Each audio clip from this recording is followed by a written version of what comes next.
হস্তগত পরিশ্রময় যুগে যুগে করা বঞ্চনার যদি কালম প্রতিশোধ হিংসাহনত অধিষ্ঠিত হওয়ার জন্য ইবা যুক্তি আছে।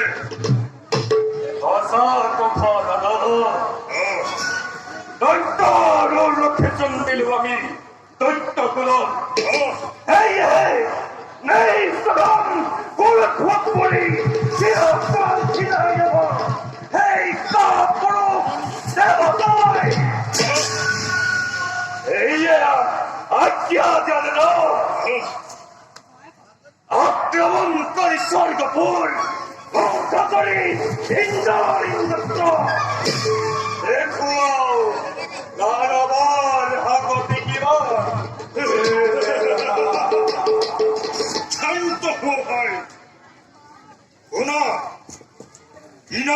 প্রস্তুতির কর যদি স্বর্গ আক্রমণ বিপদ জয় আমার মিলিব ভাগ্য। হে তুমি প্রশিক্ষিত করা দৈত্য হেন ভীষণ অমরর ভাবে আর মই যাও শিব আরাধনার সন্তুষ্ট করি মহাদেব কঠোর তপস্যারে মনমত বরময় লাভ করিল। আর বছর সম্ভালরে ইবাদর দেবেন্দয় রাখে স্বর্গপুর প্রলয়ের কই ঘোষণা দৈত্য রাজ্য স্থাপন করি অমরাবতীপুরে। দৈত্যর বিজয়ের রক্ত নিশান উড়িব প্রবরার লহরে অমরাবতীপুরে।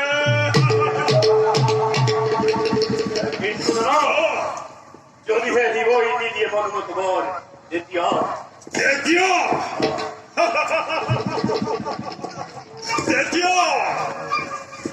আসে যত হৈব ভক্ত জগতের মাঝে আসে যত ভক্ত ব্রহ্মাণ্ডর ভিতরে অকাল লোকে ধরিয়ে দি জ্বলন্ত অগ্নি গরি নিচ্ছে। আর বিমানত যদি মহাদেব নাহাই সন্তুষ্ট তেতিয়া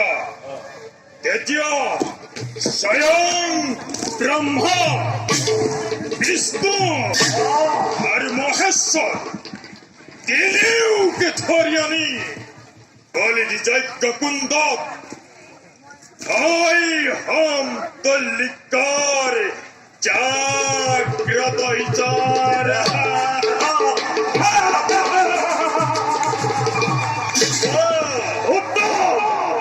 অতি উত্তম, কিন্তু দাদা অন্য হতে তুমি হিংসার আশ্রয় করব জানো আমি ফল করে হস্তিতে তুষ্ট হই।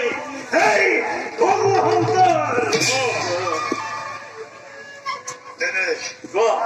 তেনে বলা ভাই কালিলৈ প্রভাততে যাত্রা করিম মই শিব আরাধনা হেতু। এতিয়া বলা